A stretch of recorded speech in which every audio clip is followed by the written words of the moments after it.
Então, o nosso estudo de hoje é Ezequiel no capítulo 30, tá bom? Outra profecia contra o Egito e também contra Faraó. Vale a pena a gente lembrar o que nós vimos semana passada no capítulo 29. A profecia era contra o Faraó. O Faraó foi chamado de o grande crocodilo do Nilo. O grande crocodilo que comandava o rio, comandava os peixes, o topo da cadeia alimentar, aquele que reinava soberano no Nilo. E Deus falou: eu vou colocar um gancho no seu nariz, no seu focinho, e vou te trazer, vou te arrancar daí, da majestade do seu rio, porque você disse que o rio é seu e que você o fez, mas eu sou o Senhor Criador. Vou te arrancar daí, e os peixes sobre os quais você domina vão vir todos grudados na sua escama. Vou tirar desse rio maravilhoso e vou te colocar no deserto. Você vai secar, vai morrer e não vai ter um local de sepultura. Vai ficar exposto o seu corpo e as aves vão se alimentar da sua carne. É isso que nós vimos semana passada. Uma profecia duríssima. E nós podemos ver que Deus é soberano, domina sobre todas as nações. E aqui a profecia continua, porém agora muda o símbolo. Nós vamos deixar de falar do crocodilo que é fisgado e agora nós vamos falar da espada do Senhor. Um estudo maravilhoso também, tá bom? Então vamos começar fazendo a primeira leitura, versículos de 1 até o 5. Vamos lá. E veio a mim a palavra do Senhor dizendo: Filho do homem, profetiza e dize: assim diz o Senhor Jeová, gemei, aquele dia, porque está perto o dia, sim, está perto o dia do Senhor, dia nublado, o tempo dos gentios ele será. E uma espada virá ao Egito, e haverá grande dor na Etiópia, quando caírem os traspassados no Egito. E tomarão a sua multidão, e quebrar-se-ão os seus fundamentos. Etiópia, Put e Lude, e toda a mistura de gente, e Cube, e os filhos da terra do concerto. Com eles cairão a espada. Muito bem. Uma profecia, palavra entregue a Ezequiel, o profeta. E diz para o povo do Egito, não só para o povo do Egito, mas também para os seus aliados e todos os seus entornos, as cidades satélites do Egito. Diz o seguinte: gemei, aquele dia. É gemido. Esse gemido aqui é o que? É dor. O esse é o que? Pesar, pesares. É tempo de dor, é tempo de sofrimento no Egito. Grande potência da sua época. Uma grande potência que estava querendo disputar poder com a Babilônia. A maior potência, então. E era tempo de gemer, tempo de pesar, porque o dia do juízo dele estava chegando. O Senhor ia se vingar do Egito. Pelo quê? Por ter sido uma bengala inútil. Nós vamos falar isso, tá? E qual que é a ameaça? Versículo 4. E uma espada virá ao Egito. Uma espada. Qual que é o símbolo da espada? É morte, é guerra, matança. Esse é o símbolo da espada. E ela virá ao Egito. Diferente do capítulo 29 que nós vimos, que a profecia estava mais voltada contra o faraó, diretamente a ele, o chamando de grande e poderoso crocodilo, agora é contra o Egito, é contra o povo. O povo também era culpado. Isso é muito importante a gente salientar. É claro que quem comandava tudo, quem mandava em tudo era o faraó, Ele levava a nação pelos caminhos que ela ia, de alianças políticas, de ataque a outros povos, de ameaças contra nações menores, era sempre vindo ali da cúpula real. Mas o povo também estava de acordo. É assim que funciona, tá? e pelos erros de um governante, toda a nação paga, tá? E é assim que essa profecia começa. Uma espada vem ao Egito, e a espada não vem somente ao Egito, e haverá grande dor na Etiópia. E no versículo 5, Etiópia, Put, Lud, toda a mistura de gente e Cube, todos os aliados do faraó, todos eles vão cair também. Uma lição importante, né? Que aquele que se alia com o governo mau, com o governo corrupto, com o governo que vai contra a vontade de Deus, esse também será castigado, certo? E nós lembramos aí da grande tribulação, né? Que haverá de vir sobre toda a terra. Tudo isso aqui a gente pode fazer uma alusão também com o juízo final do fim dos tempos, onde todos os governos da terra se aliarão ao anticristo. Todos eles também serão julgados com muito mais rigor do que estes, tá? E aqui fala de uma espada. Nós já vimos uma espada atacando, tá, povos em Ezequiel.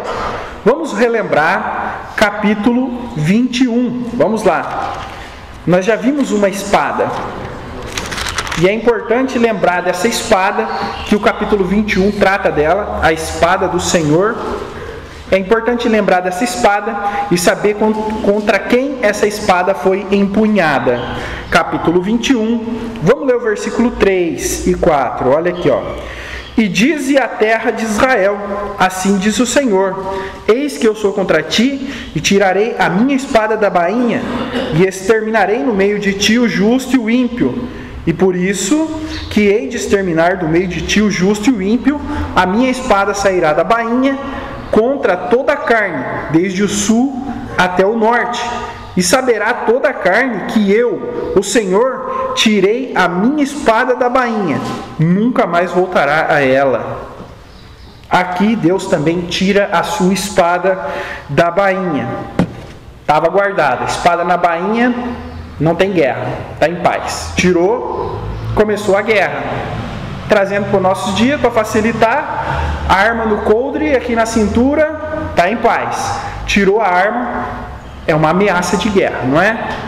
Nenhum bandido é idiota de apontar uma arma para a polícia, não esperando que vai ter um revide, né? Apesar que hoje não pode revidar, né, nos coitadinhos, mas a polícia tem mesmo que revidar. Então essa espada foi sacada, a guerra começa. E aonde que essa guerra começa? Onde começa essa espada do Senhor a passar? Versículo 3, o comecinho. E dize a terra de Israel. Essa espada começa na própria casa. Essa espada começou ali em Jerusalém, na própria casa. Deus começou julgando o seu próprio povo. Isso é muito importante. Depois essa espada foi passando e ela foi destruindo. Quem foram as próximas vítimas dessa espada? Os povos que se revoltaram, os povos que se rebelaram, os povos que zombaram da queda de Jerusalém. Ela passou contra os amonitas, os moabitas, os edomitas, os filisteus, contra a cidade de Tiro, contra a cidade de Sidom, e agora chega no Egito. Deus começa o juízo com o seu próprio povo. Os povos que zombaram, que riram, que se alegraram com a queda do seu povo, também foram julgados. E agora essa espada está chegando aonde? Egito. Por quê? Porque ele foi uma escora inútil. Ele foi uma bengala de cana, como nós vimos semana passada, inútil, em que Israel se apoiou, ela se quebrou, Israel caiu e se machucou. Agora é a vez deles, tá? Ainda no capítulo 21, versículos 9 e 10, lembrando ainda da espada que nós vimos em 21. Vamos lá. Filho do homem, profetiza e dize, assim diz o Senhor, a espada está afiada e também assacalada, polida, tá? Polida. Aquela espada é igual o corte, nós falamos do corte da enxada. A enxada parada, ela está toda preta, enferrujada, feia. Aí você começa a capinar com ela, capinar, o corte dela fica brilhante, não fica? Polido. Aqui toda a espada está polida. Ela está prontinha para o uso, para massacrar. E aqui a palavra é assacalada, uma palavra não muito usada por nós. Versículo 10. Para matar está afiada, para reduzir está polida. Alegrar-nos-emos, pois a vara do meu filho é que despreza todo o madeiro. O povo se achava o reino mais importante de toda a terra, né? O povo de Israel. Porém, era o mais desprezível, porque desprezavam e traíam aquele Deus que deu tudo para eles. Versículo 19. Tu, pois, ó filho do homem, propõe 2 caminhos por onde vem a espada do rei da Babilônia. Ambos procederão de uma mesma terra, e escolhe um lugar. No cimo do caminho da cidade o escolhe. E essa espada de Ezequiel 21, usei o versículo 19 para mostrar quem que é essa espada. O rei da Babilônia. Vamos lá. Tu, pois, ó filho do homem, propõe 2 caminhos por onde vem a espada do rei da Babilônia. Então Deus está usando uma espada polida, afiada, uma espada flamejante, que vem decepando as cabeças, que vem destruindo os povos. Essa espada é Nabucodonosor, rei da Babilônia. E essa espada começa na casa, passa pelos povos que zombaram, que riram, os povos inimigos que perseguiram Judá e Israel, chega no Egito. Nabucodonosor é a espada. Muito bem. Lição trazida para os nossos dias aqui hoje. Esquecendo um pouquinho lá de Ezequiel do passado, o contexto, e vindo para os nossos dias. Deus é amor, é misericordioso. Sim, Ele é. Deus deseja que todos sejam felizes, que todos se salvem, que todos estejam com Ele. Esse é o nosso Deus. Porém, Deus também é justiça, e contra as injustiças Ele vai usar a sua espada. Hoje a espada está na bainha, mas Ele vai retirar essa espada, e ela vai vir para matar. Deus começa o juízo pela sua casa. Isso é muito importante a gente guardar no coração. Deus começou lá, aqui em Ezequiel, começa em Judá. Ali Ele começa com a espada. Não vai ser diferente em nossos dias. Deus vai começar com a igreja. Então nós que somos o povo de Deus, devemos estar muito mais atentos e vigilantes do que os que são do mundo, porque o juízo começa aqui, entre nós. Talvez muitos que vestem a roupinha de crente se acham melhores que os lá de fora, se acham com mais privilégios do que os lá de fora. Relaxa. Senta na sua poltrona de cetim e acha que está tudo bem. Estou feliz, estou tranquilo. Relaxa. Esquece que a espada começa por ele. Então nós, como crentes, devemos ter essa responsabilidade de cuidar de nós, de cuidar da nossa casa. Tá? Não estou falando agora casa, família no particular. Estou falando da igreja. Cuidar da nossa casa, porque aqui começa o juízo.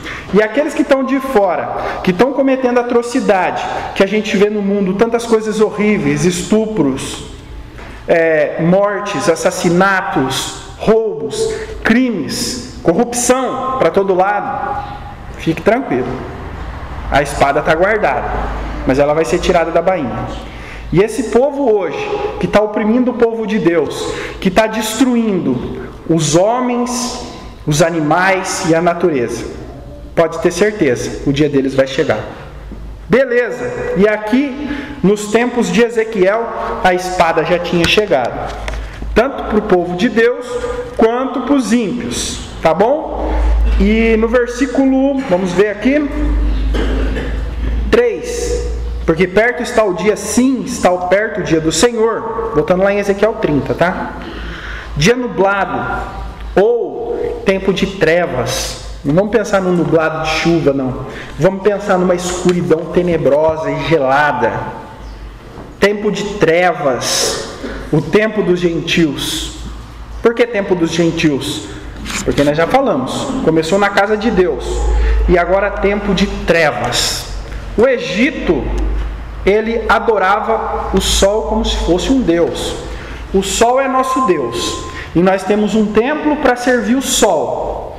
E o sol vai trazer toda a prosperidade para nós, tá? O sol vai, seus raios nas plantas ali vão produzir o campo da produção para nós termos a nossa renda. O sol vai regular as chuvas, vai regular as estações do ano e nós seremos prósperos. Então nós temos que adorar o sol. E aqui Deus diz, vai ser um tempo de trevas. Esse sol que vocês adoram, tá? Vai ficar escuro. E vocês vão ver que ele não é um Deus, não. Que o Deus de Israel é maior do que esse sol que traz toda a prosperidade para vocês, né? É por isso que tem aquele ditado que diz, o sol nasce para os bons e para os maus, para os justos e para os injustos. Deus é misericordioso. O sol é uma prova da misericórdia de Deus. Ele está aí, fazendo as plantas produzirem para todos, para ímpios, para justos, para injustos, para aqueles que amam a Deus, para aqueles que detestam a Deus. Assim também as chuvas caem sobre os justos e sobre os injustos. E Deus continua abençoando todos, mesmo aqueles que zombam do seu nome. Mas existe um tempo. E aqui, no versículo 3, diz que o tempo dos gentios chega nessa época aqui. Por que tempo dos gentios? Como falei, já tinha julgado a própria casa. E vai julgar não só o Egito, mas também todos os seus países, todas as nações, cidades aliadas. Todos eles vão entrar nessa espada, tá? E é importante também lembrar do estudo da semana passada, tá? Que eu falei, mas não quis dar muitos detalhes. Vamos ler 29, versículo 4, tá? Falando do grande crocodilo que estava reinando no meio do rio Nilo. Olha aqui, ó. Mas eu porei anzóis em teus queixos e prenderei o peixe dos teus rios às tuas escamas, e todo peixe dos teus rios se pegará às tuas escamas. Está falando aqui o contexto de um grande crocodilo poderoso que estava no meio do rio reinando soberano, e Deus fala que vai fisgá-lo e fala que os peixes vão vir grudados nas escamas. Por quê?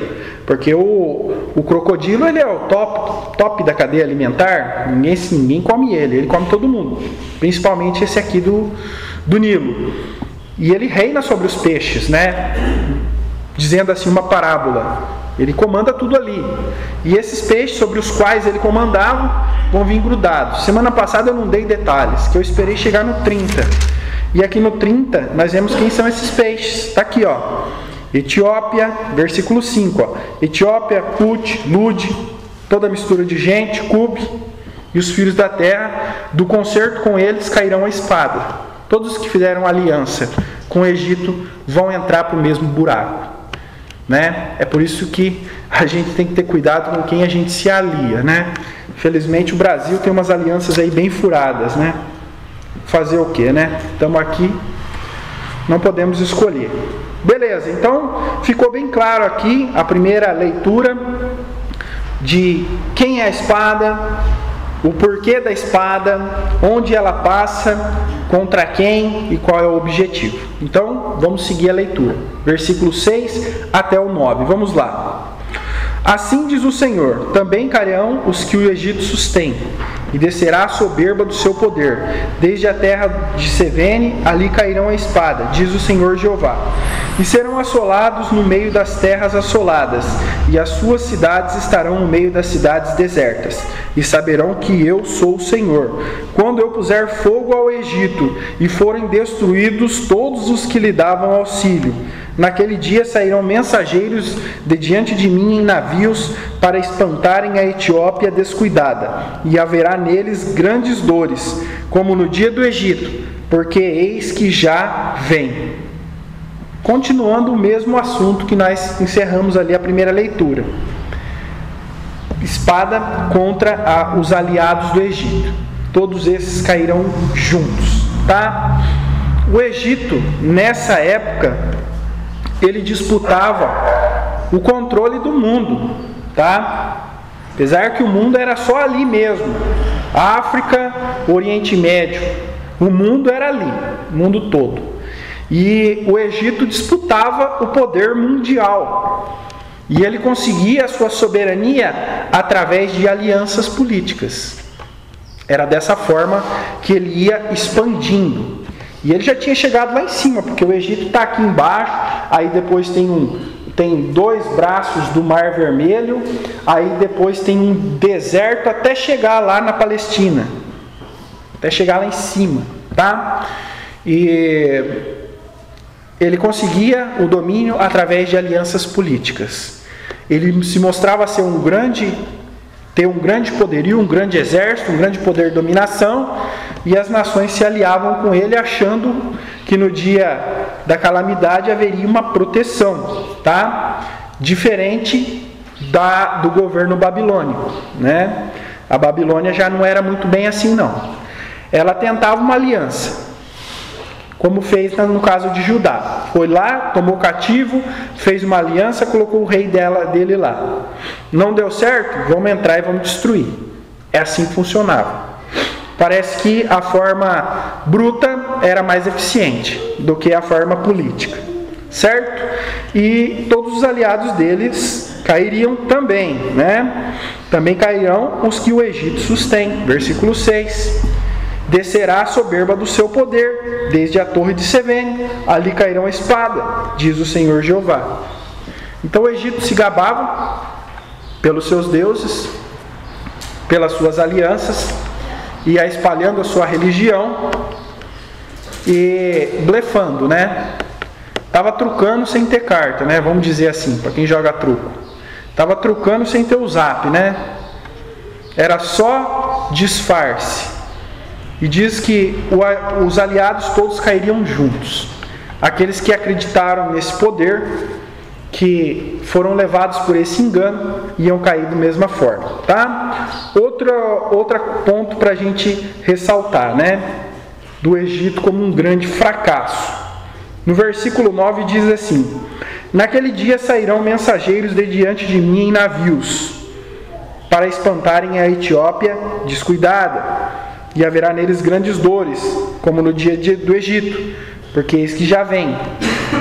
O rio Nilo, como nós falamos, que era venerado, que o faraó tinha tanto amor, tanta adoração por aquele rio, que ele chegou ao ponto de dizer que ele mesmo fez aquele rio. Aquele rio ele tinha feito. Como é que pode um homem fazer um rio? Pode até desviar, mas fazer ainda mais um rio que é um dos maiores do mundo, né? E por esse mesmo rio é que eles seriam atacados. O rio Nilo ia facilitar demais, ia facilitar em muito o ataque. Por quê? Porque muitos dos exércitos de Nabucodonosor chegaram ali através de navios. Era muito mais rápido e muito mais de surpresa. Se eles viessem com as suas carruagens, eles iam chegar fazendo um grande barulho, ia ao serviço de longe, levantando poeira, e o povo ia se preparar. Mas de navio, quando eles perceberam, os navios já estavam atracados e os soldados já desciam metendo a espada ali. Então, o rio que era um motivo de adoração, de orgulho do Egito, esse mesmo rio foi uma estratégia militar para conquistar eles, tá? E é o que nós falamos, uma invasão. E vamos lembrar, né, dessa adoração ao rio. Capítulo 29, tá? Versículo 3. Olha o que Deus fala para o faraó. Fala e dize, assim diz o Senhor Jeová: eis-me contra ti, ó faraó, rei do Egito, grande dragão, que pousas no meio dos teus rios e que dizes, o meu rio é meu, eu o fiz para mim. Confiaram no rio, o rio que trazia toda a prosperidade para o Egito, como nós falamos, relembrando. Quando eu falo assim, pensa no Egito, aí você vai pensar na foto que vai aparecer na sua mente, é o quê? Uma pirâmide e areia. É assim que vocês vão lembrar. E era assim mesmo. Porém, onde o rio passa, pode ir lá procurar no Google, até hoje. Onde o rio passa é verde, é próspero, é bonito, o rio traz vida, O rio faz prosperar. Por isso que o faraó se orgulhava daquele rio. O rio é meu, eu fiz ele para mim. Tirou a glória de Deus, que é o Criador do rio, de todos os rios, e colocou a glória nele mesmo. Outro ponto que a gente pode sair aqui do contexto de Ezequiel e trazer para a nossa vida espiritual: confiar nas coisas desse mundo. O rio está lá ainda. Se passou 3.000 anos, lá está o rio ainda, trazendo prosperidade para o Egito. Está lá ainda hoje. O Egito vive daquele rio. O tempo passou. Que maravilha! Deus deu um presente assim. Que presente maravilhoso para o Egito, aquele rio Nilo. Porém, o homem não deve confiar no rio. Nem nós devemos confiar na nossa capacidade, nas coisas que temos. Vou colocar uma cerca elétrica em casa, uma porta com uma tranca de última geração, e eu nunca vou ser roubado. Eu confio nisso aqui. Não confia não. Não confia não. O Brasil tem um exército. O exército vai proteger a gente. Não confia. Esse mesmo exército pode virar arma contra vocês. Eu estou no meu emprego, ganho bem, estou bem empregado, estou tranquilo, meu salário é garantido. Não confia. Amanhã a empresa pode fechar. Eu sou inteligente, eu estudei, fiz faculdade, tenho diploma, estou tranquilo, estou sossegado, estou tranquilo. Só sentar agora e deixar a vida passar. Não confia. Tem muita gente que tem faculdade que está desempregada.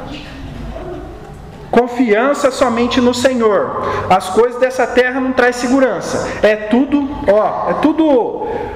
uma construção em cima da água, tá? É uma construção na areia, vai cair, é fraco. Confia somente no Senhor. Somente no Senhor coloca a tua esperança, porque Ele é a rocha firme, segura e inabalável. Nem terremoto, nem furacão, nem tempestade. O Egito colocou a esperança no Nilo. Deveriam dar glórias a Deus. Glória a Deus, aquele Deus que criou esse rio. Glória a Ele. Seja louvado. Não, o rio é meu, eu que o fiz. Cuidado para não cairmos também nessa cilada, tá? Porque é facinho, bem fácil da gente confiar na nossa própria capacidade, nos nossos próprios méritos. Facinho também da gente cair de cara no chão. Muito bem, vamos lá, vamos dar seguimento. Versículos 10 a 12. Assim diz o Senhor Jeová: eu, pois, farei cessar a multidão do Egito, por mão de Nabucodonosor, rei da Babilônia. Ele e o seu povo com ele, os mais formidáveis das nações, serão levados para destruírem a terra, e desembainharão as suas espadas contra o Egito, e encherão a terra de traspassados. E os rios farei secos, e venderei a terra, entregando-a na mão dos maus, e assolarei a terra e a sua plenitude, pela mão de estranhos. Eu, o Senhor, o disse. Muito bem, né? Desvendando aí, confirmando através da palavra o que eu já tinha falado. A espada é quem? Nabucodonosor. Ele é a espada. Um rei mau, um rei pagão, um rei que não dava glória ao rei dos céus, né? Ao Deus dos céus, ao Criador, né? De todas as coisas. Porém, Deus o usou para fazer esse trabalho. Ele era essa espada. Como nós vimos também no capítulo 29, semana passada, Deus usa o ímpio, mas Deus também recompensa o ímpio quando trabalha para Ele. Às vezes a gente não sabe por que o ímpio prospera. Às vezes ele prospera porque está trabalhando para o Senhor, mesmo sem saber, tá? Vamos voltar no 29, versículo 18, tá? Filho do homem, Nabucodonosor, rei da Babilônia, fez com que seu exército prestasse um grande serviço contra Tira. Toda a cabeça se tornou calva e todo o ombro se pelou, e não houve paga de Tiro para ele, nem para o seu exército, pelo serviço que prestou contra ela. Portanto, assim diz o Senhor Jeová: eis que eu darei a Nabucodonosor, rei da Babilônia, a terra do Egito, e levará a sua multidão e tomará o seu despojo, e roubará a sua presa, e isto será paga para o seu exército. E Deus recompensou. Qual é a lição de tudo isso aqui? Não só do capítulo 30, trazendo do 25 para cá. Deus reina soberano. Não tem erro. Ele é que comanda tudo. Deus ele não manda só no povo dele. Ele manda em todos os povos. Hoje Deus está permitindo que Satanás reine nesse mundo. Satanás está lá, reinando no mundo, influenciando os poderes políticos do mundo, fazendo guerra, fazendo aliança política, mudando tudo, os tempos, as estações, do jeito que Ele quer. Deus está permitindo. Mas Deus continua no trono, reinando, seguro e tranquilo. O trono de Deus é inabalável. É lindo, maravilhoso quando a gente vai em Apocalipse e vê o trono de Deus, aquele trono maravilhoso, muito grande. Quer dizer que Deus tem poder mesmo e reina absoluto. O que a gente vê aqui? Deus reina sobre o povo dele? Sim, claro. Julgou o povo dele, deu para ele 70 anos de servidão na Babilônia, como castigo. Deus reinou também sobre os povos vizinhos de Israel. E agora Deus mostra o seu poder como uma grande nação, mas grande mesmo. Egito era muito poderoso na época dele, tá? E Deus mostra a sua soberania. Hoje nós vemos a dança das nações. Levanta um presidente aqui, ele tem um grande poder, cai outro lá, nasce um, morre outro, e a gente está no meio vendo tudo, né? Nós vemos aí Donald Trump, um presidente que nasceu agora, mas está fazendo muitas coisas. O Kim Jong-un lá, tacando míssil, daqui a pouco estava pegando na mão dele. Já se aliaram. A Rússia, que estava bem com os Estados Unidos, já não está mais tão bem. As guerras continuam. As guerras dão uma acalmada. Continua, vai de novo. E assim as nações vão fazendo a dança delas. Tudo aí comandado por Satanás. E às vezes a gente é tentado a pensar, né, na nossa fraqueza da nossa carne e também na nossa fraqueza intelectual e também porque a gente não pode prever o futuro. Será que Deus vai dar um jeito nisso? Vai. Com certeza Ele vai. Ele tem poder. Talvez para nós pareça tudo perdido. Não tem mais solução. Mas para Deus tem. E por que Deus não faz nada, como diz o ateu? Por que Deus não está deixando tudo isso acontecer? Porque Ele determinou e estabeleceu um prazo para Ele cumprir. Tá? E aqui, em Ezequiel 30, o prazo tinha chegado para o Egito. Tá bom? Muito bem. E ele diz que secaria também os rios. Vamos ver aqui onde está isso. Até no 19, né? Ele diz que secaria os rios. Cadê aqui? 12, né? Versículo 12. E os rios farei secos, e venderei a terra, entregando-a na mão dos maus. Mostrando para eles que quem comanda sou eu. Não somente na guerra, não somente na política, mas também na natureza. Eu sou o Criador de todas as coisas. Até o rio eu faço seco. E aqui fazer seco não é secar o rio Nilo. Mas como nós falamos, o rio Nilo tinha período de muita chuva, onde ele transbordava muito, ele passava muitos metros da margem dele, mas muito mesmo, talvez até quilômetros da margem. Depois, quando passava o período das chuvas, ele secava e aquela parte que ele crescia ficava muito produtiva. O que a palavra aqui parece dizer, o que nos dá a entender, é que nesse ano de ataque o rio não fez isso. E além deles terem sofrido ataque, não conseguiram se levantar porque não teve produção aquele ano. É o que dá a entender. Muito bem, versículos 13 a 19, vamos dar seguimento. Assim diz o Senhor Jeová: também destruirei os ídolos e farei cessar as imagens de Nof, e não haverá mais um príncipe da terra do Egito, e porei o temor na terra do Egito. E assolarei a Patros e porei fogo a Zoan, e executarei juízos em No. Derramarei meu furor sobre Sim, a força do Egito, e exterminarei a multidão de No. E atearei um fogo no Egito, Sim terá grande dor, e No será fendida. E Nof terá angústias cotidianas. Os mancebos de Aven e de Pibezete cairão à espada, e estas cidades cairão em cativeiro. E em Táfnis se escurecerá o dia, quando eu quebrar ali os jugos do Egito, e nela cessar a soberba da sua força. Uma nuvem a cobrirá, e as suas filhas cairão em cativeiro. E assim executarei juízos no Egito, e saberão que eu sou o Senhor. Deus mostrando que seria uma destruição completa. Cita o nome de várias cidades, tá? Não é necessário a gente falar de cidade por cidade, quem é, falar de geografia. O que Deus está querendo dizer aqui mesmo, a mensagem primária, é que é uma destruição total. E essa destruição também, além de ser um castigo, pelo que eles fizeram para o povo de Deus, além de ser também uma paga para Nabucodonosor, era também um juízo contra os ídolos.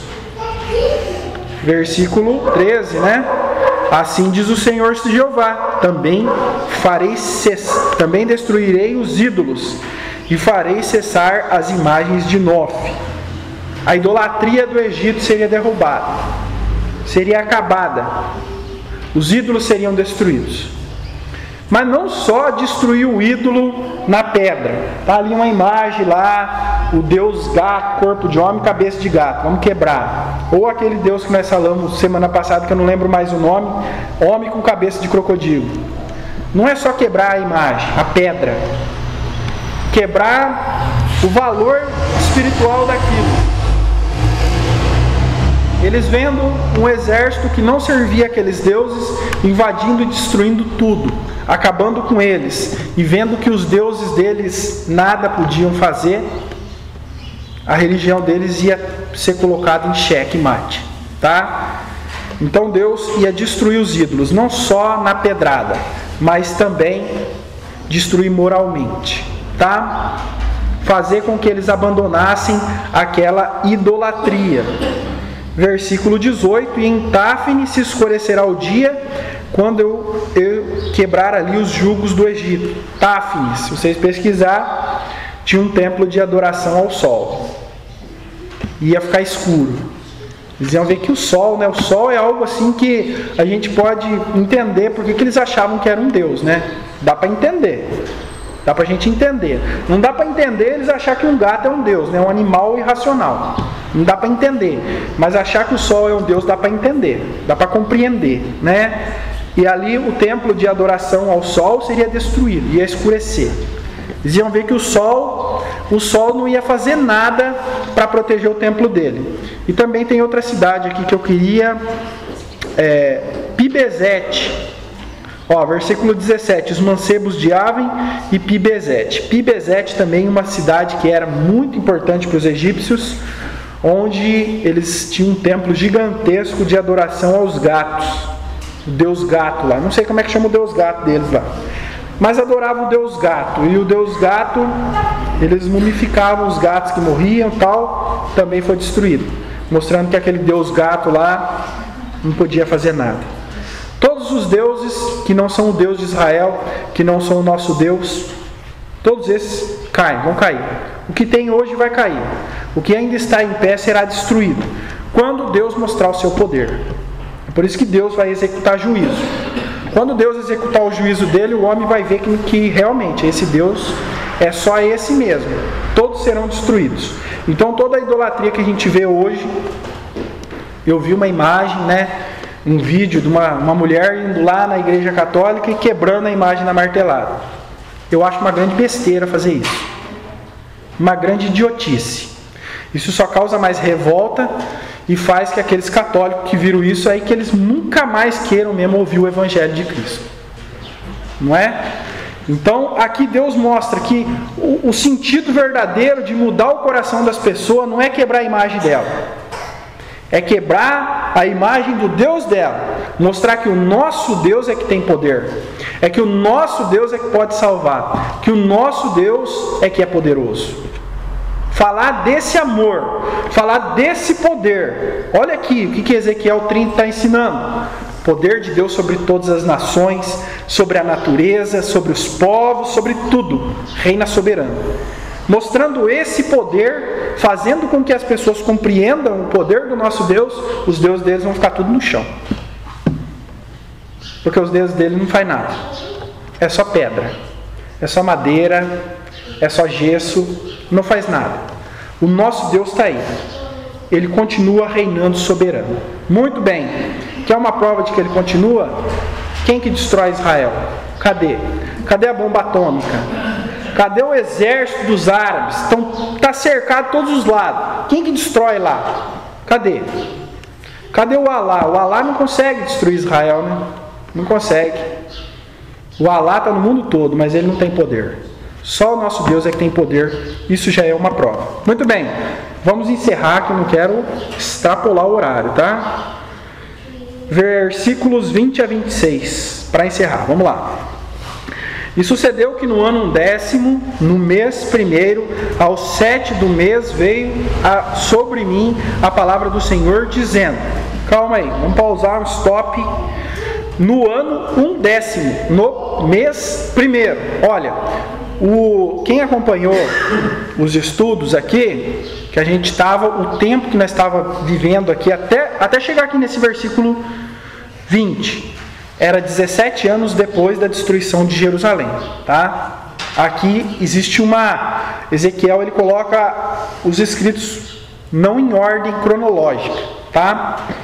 Então, até aqui, até eu chegar no 18, no 19, a gente estava falando 17 anos depois da queda de Jerusalém, e até o 19 já estava no tempo já de destruir. Mas aqui, ó, no ano 10º, no mês primeiro, tá? Nós não vamos voltar lá, mas no capítulo 21 vocês vão ver que Deus fala que naquele ano era para Ezequiel marcar que era o ano que Nabucodonosor estava chegando. Então o tempo aqui dessa leitura é durante o cerco de Jerusalém. Nesse tempo Nabucodonosor estava cercando ali Jerusalém. Vamos lá. Versículo 21. Filho do homem, eu quebrei o braço de Faraó, rei do Egito. E eis que não me aplicarão emplastros, não lhe porão ligaduras para o atar, para o esforçar, para que pegue da espada. Portanto, assim diz o Senhor Jeová: eis que eu estou contra Faraó, rei do Egito, e quebrarei os seus braços, assim o forte como o que está quebrado, e irei cair da sua mão a espada. E espalharei os egípcios entre as nações, e os espalharei pelas terras. E esforçarei os braços do rei da Babilônia, e porei a minha espada na sua mão, mas quebrarei os braços de Faraó, e diante dele gemerá como geme o traspassado. Eu levantarei os braços do rei de Babilônia, mas os braços de Faraó cairão, e saberão que eu sou o Senhor, quando eu puser a minha espada na mão do rei da Babilônia, e ele a estender sobre a terra do Egito. E espalharei os egípcios entre as nações, e os espalhareis pelas terras, assim saberão que eu sou o Senhor.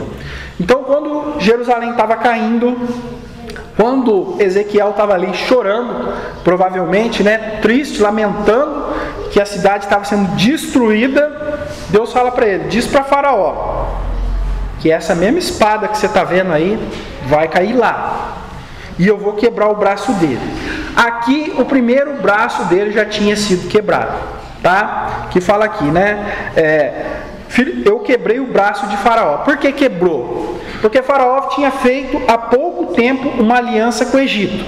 Essa mesma aliança causou revolta em Nabucodonosor, e por isso que Nabucodonosor cercou Jerusalém para destruir mesmo, destacar fogo na cidade, destruir o templo e tudo mais. Por isso que causou essa ira. E fala assim, ó, já quebrei o braço. Por que quebrou o braço? Porque está lá. O Egito prometeu aliança com Israel, militar, política. Mas quando chegou Nabucodonosor, ele não fez nada. Cadê? Cadê a aliança que eles fizeram? Cadê aquela aliança? Ó, eu vou te proteger e tal. Não protegeu. Não teve força, não teve coragem de ir lá enfrentar o exército de Nabucodonosor e livrar a Judá da destruição, tá? Então aqui o braço dele já foi quebrado. Aqui já caiu a máscara do rei do Egito, que se mostrava o grande poderoso, né? O Horus vivo, como ele dizia, eu sou um Deus. Eu me tornei um Deus no dia em que eu assentei no trono. Eu sou todo poderoso. Cadê o poder dele? O primeiro braço dele foi quebrado. E diz o seguinte: e eis que não me aplicarão emplastros, nem lhe porão ligadura. Não vai engessar o braço dele. Quebrou o braço, vamos lá para a Santa Casa, vamos colocar um gesso aqui, não é? E amarrar um negócio aqui e ficar com o meu braço paradinho, para ele curar, né? Do rei não, quebrou e ficou sem curar, ficou sem gesso, está com o braço curado, não colocou emplastro, nenhum remédio para tirar a dor, nada. Quer dizer o quê? O primeiro braço ficou sem força para a espada. Né? Vamos supor que nós temos que lutar de espada. Se me quebrar o direito, eu estou lascado. Com o esquerdo, essa mão boba aqui, ó, tô em ruínas. E se não curar esse braço, piorou, tá? Então, essa foi a quebra do braço direito, né, do rei. Não só Jerusalém, mas como toda a invasão de toda a Palestina ali, que nós vimos as cidades que Nabucodonosor destruiu, só veio para mostrar que as alianças com os egípcios não eram nada, né? Era uma cana quebrada, tá? E são esses os braços ou os peixes que vêm grudados na escama.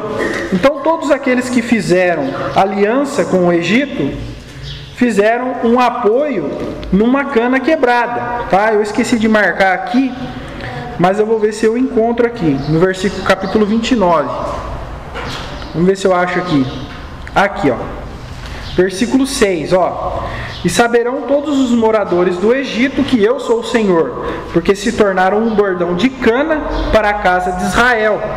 Tomando-te eles pela mão, te quebraste e lhes rasgaste todo o ombro, e encostando-se eles a ti, te quebraste, tornando imóveis todos os seus lombos.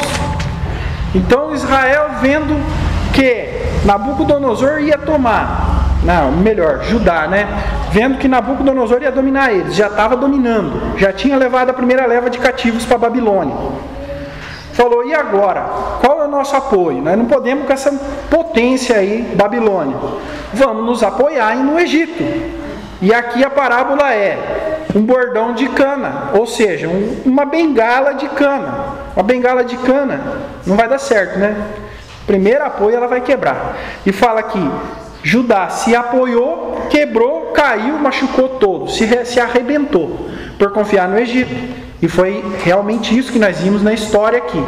Que quando Israel se virou para o Egito para pedir auxílio, aí Nabucodonosor se enfureceu, invadiu e destruiu.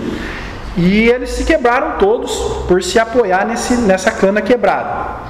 E agora Deus dá retribuição a Faraó. Quebra o braço dele. O braço direito já foi quebrado aqui, com a invasão do Egito. Tá? E já no caso aqui, né, versículo 24, voltando lá no 30, tá?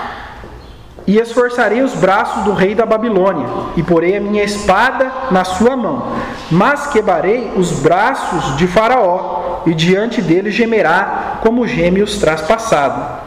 Deus não deixou que curasse aquele braço direito quebrado, e ainda quebrou o outro. Agora ele não tinha braço nenhum. E quando Nabucodonosor viesse, ele ia querer sacar da espada, né? É claro que é uma parábola, né? É uma história, tá? Tá com os dois braços quebrados. Aí chega, Nabucodonosor vem totalmente saudável com a espada na mão. Vou tentar me defender. Quando ele pegasse da espada, ele ia gemer de dor. É o que diz aqui, né? Versículo 24 aqui. Mas quebrarei os braços de Faraó e diante dele gemerá como geme o traspassado. E a lição aqui, né, para encerrar, né, versículo 25. Eu levantarei os braços do rei da Babilônia, mas os braços de Faraó cairão, e saberão que eu sou o Senhor, quando eu puser a minha espada na mão do rei da Babilônia. E a espada estava na mão do rei da Babilônia, ele seria o conquistador do Egito, nessa época. Já o Faraó, os dois braços quebrados. O que a gente aprendemos com essa lição? Deus é que dá o poder. Faraó confiou no rio, confiou nos seus deuses, dois braços quebrados. Confiou nos seus aliados, nas nações que estavam com ele, foram todas destruídas. Já Nabucodonosor Venceu por quê? Porque Deus colocou a espada na mão dele. E os braços de Faraó foram quebrados. Os seus aliados não puderam o ajudar. E Deus é que comanda, Deus é que tem a espada para destruir. Só mais uma liçãozinha aqui para a gente encerrar, antes de finalizar. Vamos lá em Apocalipse, capítulo 1. E vamos ler o versículo 16. Quando João vê Cristo glorificado. Olha aqui, ó. Ele vê uma visão de Cristo assim incrível. Vocês podem ler o capítulo 1 aqui com mais atenção. E ele tinha na sua destra 7 estrelas, na mão direita 7 estrelas. As 7 estrelas representavam os 7 pastores das 7 igrejas da Ásia. E da sua boca saía uma aguda espada de 2 fios, e o seu rosto era como o sol, quando na sua força resplandece. Eu nunca soube explicar por que a espada saía da boca. Da sua boca saía uma espada. Eu nunca tive uma explicação para isso. Indo lá no capítulo 19 ainda, quando Cristo volta, retorna glorioso para acabar com os exércitos do mundo e dominar. Vamos ver aqui se eu acho, versículo, acho que o 16, tá? Vamos ver aqui. Aqui, versículo 15, ó. E da sua boca saía uma aguda espada, para ferir com ela as nações, e ele as regerá com vara de ferro. A espada saía da boca. Eu nunca soube explicar isso. Por que a espada saía da boca? Eu não sei se isso é uma explicação, mas é uma reflexão. O faraó teve os 2 braços quebrados. Os braços simbolizavam aqui no contexto de Ezequiel 30 os seus apoios políticos e militares. Quebrou tudo. Quando foi tentar sacar da espada, gemeu de dor porque o braço estava machucado. E agora nós vemos Cristo aqui em Apocalipse, principalmente 19, voltando para destruir todo o governo humano, para acabar de uma vez por todas com a corrupção do governo humano na terra, para destruir o anticristo, todo o seu exército, o último governo terreno. E ele vem com uma espada na boca. Qual é a representação, qual a ligação que a gente pode fazer? Cristo não precisa de aliados. Ele não precisa de braços para ajudar ele a vencer a batalha. Ele vence sozinho. Cristo não vai precisar dos braços. A palavra dele. Sim. É uma espada. É uma espada. Mas assim, o que me tocou aqui foi pensar que Cristo não precisou de aliados. Na vitória, na batalha final, Cristo vencerá sem ajuda de ninguém. Sozinho, somente Ele. E a veste dele está salpicada de sangue, por quê? O sangue dos inimigos que Ele mesmo vai destruir sozinho. Que maravilha, né? Enquanto o mundo confia nos seus governantes, confia nos seus exércitos, na sua tecnologia, o mundo fica confuso. Mas aquele que confia em Deus, ele pode ter certeza que a espada pertence ao Senhor, o juízo pertence ao Senhor, e Ele sozinho fará juízo. Não precisa de braço nenhum para ajudar. Essa é a mensagem que eu queria trazer para os irmãos hoje.